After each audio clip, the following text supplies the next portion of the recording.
Article 370। जानिए क्या है धारा 370 का इतिहास और कैसे किया गया था लागू।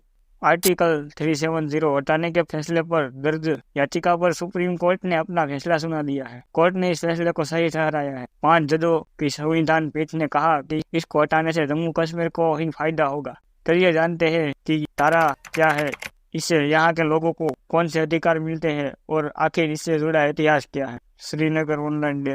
जम्मू कश्मीर में धारा 370 हटाने के खिलाफ याचिका पर सुप्रीम कोर्ट ने अपना फैसला सुना दिया है। कोर्ट ने केंद्र सरकार के आर्टिकल 370 हटाने के इस फैसले को सही ठहराया है। यह फैसला बरकरार रहेगा। सुप्रीम कोर्ट की 5 जजों की संविधान पीठ ने कहा कि इसको हटाने से जम्मू कश्मीर को ही फायदा होगा। साथ ही उन्होंने बताया कि राष्ट्रपति और केंद्र सरकार के पास यह सभी अधिकार है। जम्मू और कश्मीर भारत का अभिन्न अंग है। केंद्र के फैसले पर सवाल उठाना उचित नहीं है। तो चलिए दोस्तों, आज हम बताने वाले हैं धारा 370 हटाने का फैसला और उसके इतिहास के बारे में। वीडियो चालू करने से पहले अगर आप इस चैनल पर नए हैं तो हमारी वीडियो को लाइक करें, शेयर करें और हाँ, ऐसे ही वीडियो देखने के लिए हमारे चैनल को सब्सक्राइब करें। और आज हम इस वीडियो में देखेंगे धारा 370 हटाने का फैसला। धारा 370 क्या है, कैसे लागू हुआ था धारा 370 हटाने के बाद क्या हुआ, धारा 370 जम्मू कश्मीर को कौन से विशेष अधिकार देता था, धारा 33 ये क्या है। तो चलिए शुरू करते हैं।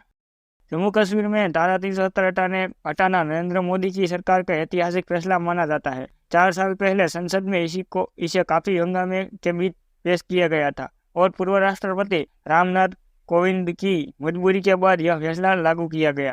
धारा 370 हटाए जाने से पहले जब भी इसे लेकर बात होती थी तो कश्मीर के कई नेता और स्थानीय लोग इसका विरोध करते थे। धारा 370 आना ऐतिहासिक रहा है। उस दौरान कुछ परिस्थितियां ऐसी रही जब राज्य को विशेष दर्जा दिया गया था। चलिए जानते हैं कि धारा क्या है, इससे यहाँ के लोगों को कौन से अधिकार मिलते हैं और आखिर इससे जुड़ा इतिहास क्या है।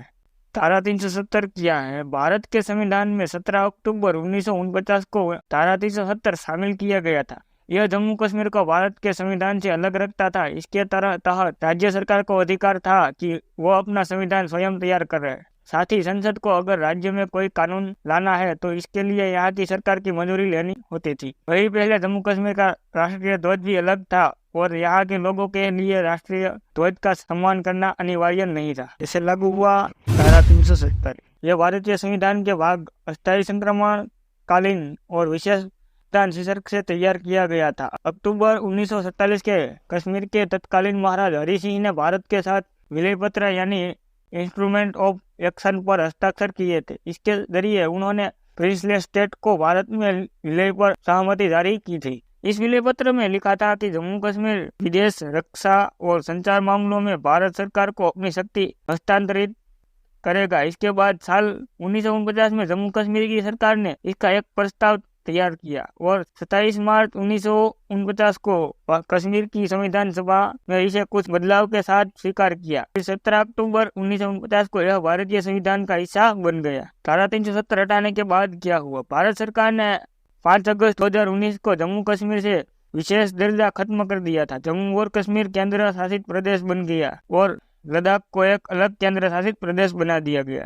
धारा 370 जम्मू कश्मीर को कौन से विशेष अधिकार देता था। धारा 370 के तहत जम्मू कश्मीर को विशेष दर्जा मिला था। इसकी वजह से यहाँ संविधान की धारा 356 लागू नहीं हो सकती थी और राष्ट्रपति के पास राज्य के संविधान को खास करने का भी अधिकार नहीं था। इसकी वजह से कश्मीर में RTI और TAG जैसे कानून लागू नहीं हो सकते थे और यहाँ के नागरिकों के पास दोहरी नागरिकता होती थी। साथ ही अलग राष्ट्रध्वज भी था। धारा 35 क्या है।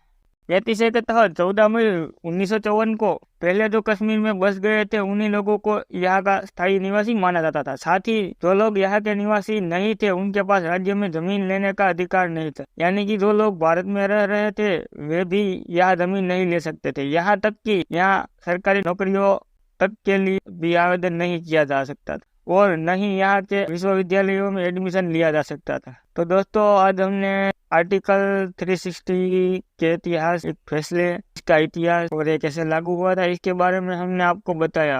अगर आपको ये वीडियो पसंद आई है तो हमारे वीडियो को लाइक करें, शेयर करें और सब्सक्राइब करना न भूलें। धन्यवाद और हम मिलेंगे अगले वीडियो में।